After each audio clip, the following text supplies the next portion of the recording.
Adversaries, Drive Time.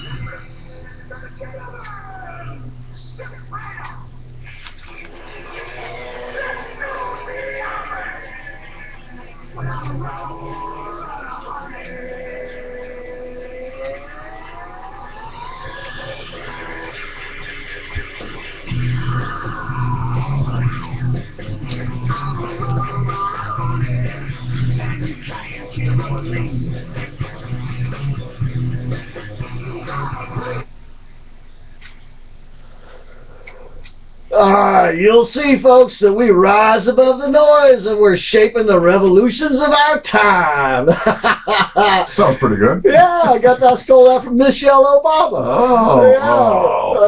Her latest commencement address. Picking on her. So she was number 4. Now I want to go back to what you discussed earlier. Invitations of finest form of flattery. What's that? You said she was number 4 on the list? Number 10. After that speech at Tuskegee? She was still number 10? Yeah, she dropped from, I think it was number 2 or 3 on the most powerful women in the world Forbes list to number 10. No matter how much she tried to depress our Coast Guard? She was still number 10? That was the worst speech I ever heard of by a responsible individual. That was pathetic. It was pathetic. It was a pathetic. You think they paid her $250,000? I hope not. All right, but welcome back to the show, folks. That is Mike McBath. I am Christopher Hart. Lair Adams here in the studio with you today. We're up on the Periscope. Lucas Paris has got us up. Hey. There you go. You go to our channel on YouTube, American Adversaries TV. Nicholas Cicero is on the bridge, manning the controls, so we're in good hands. 407-774-8255 is our number as we come to you live, the American Adversaries Drive Time Primetime Show on AM 660 The Answer from the Mercury Free Broadcasting Studios. Don't you forget, for the very best in Mercury Free dental care, call my dentist, Dr. James E. Hardy, at 407-678-3399. And please don't forget to ask him about his great book, Mercury Free. And boy, if you got those silver fillings, them out. Because now we know that they may have something to do with Alzheimer's disease. Certainly mercury is a very toxic substance, and there is no way you should be putting that in your body.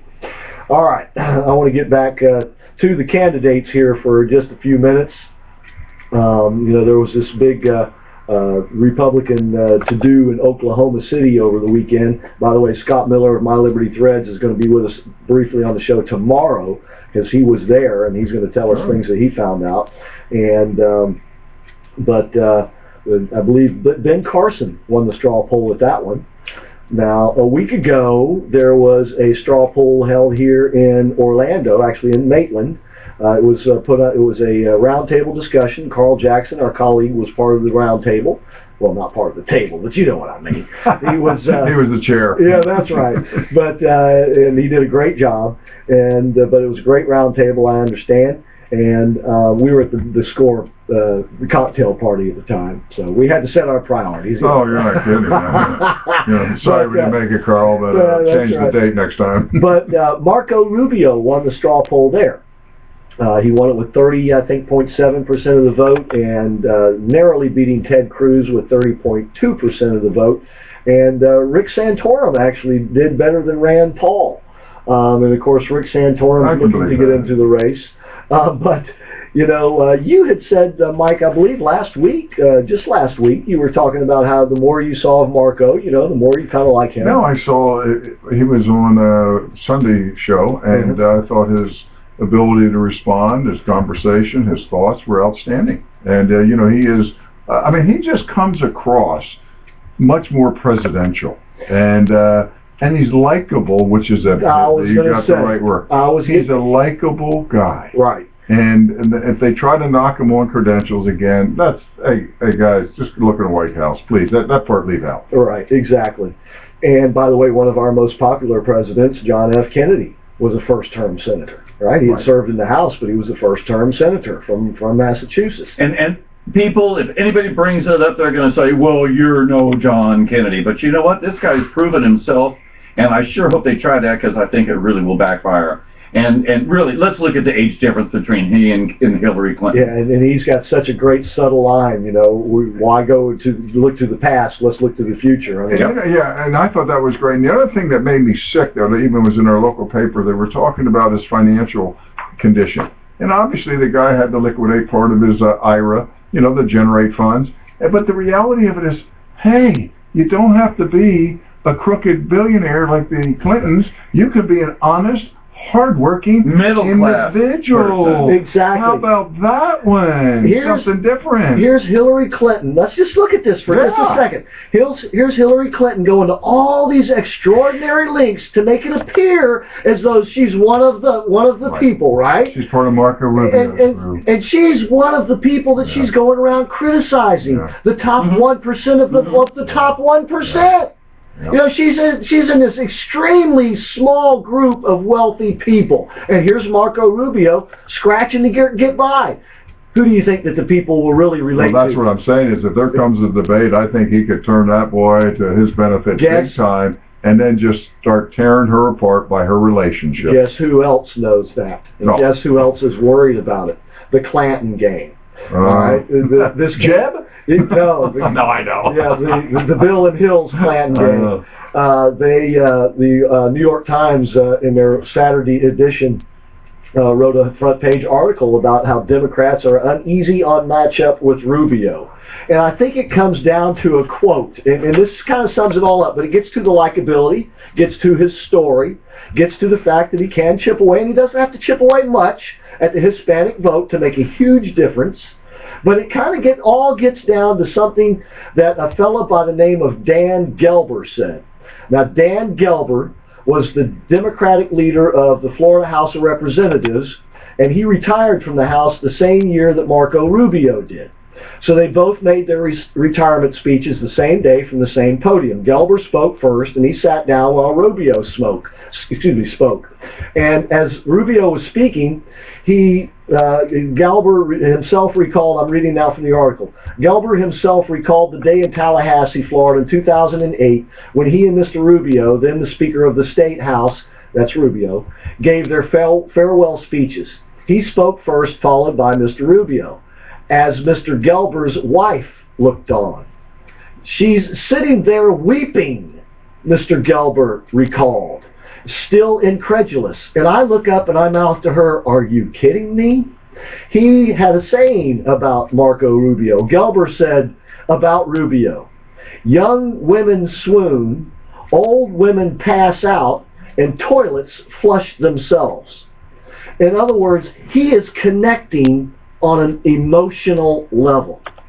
This scares the dickens out of Democrats because that has been their their man had all that. They always exactly do. Right. That is their ticket to victory, see? And Hillary is going to have a hard time developing that emotional connection. That's why she's trying so hard now. And that's why she's staying away from the media. Because she knows whenever she opens her mouth and the masses see and hear it, they are turned off by it. The opposite is true of Marco Rubio.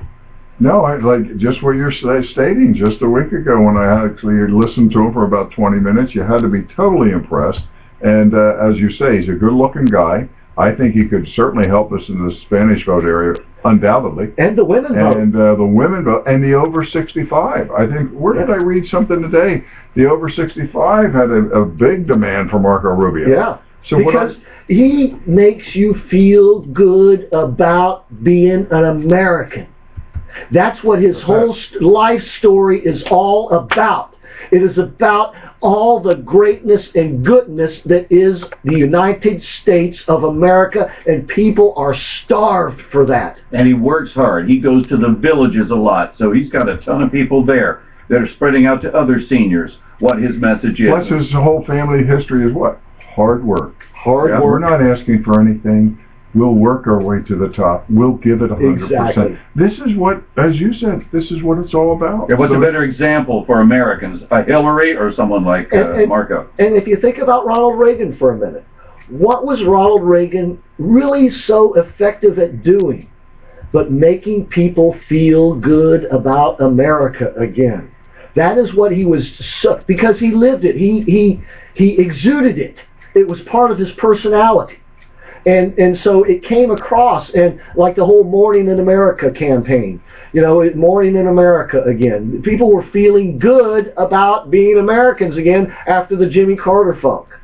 You know, the Jimmy Carter, how do you put it? We're in a, I don't know what word he used, but basically, you know, he was saying, you know, we're you know, our attitude, we're down, but he didn't know how to get us up again.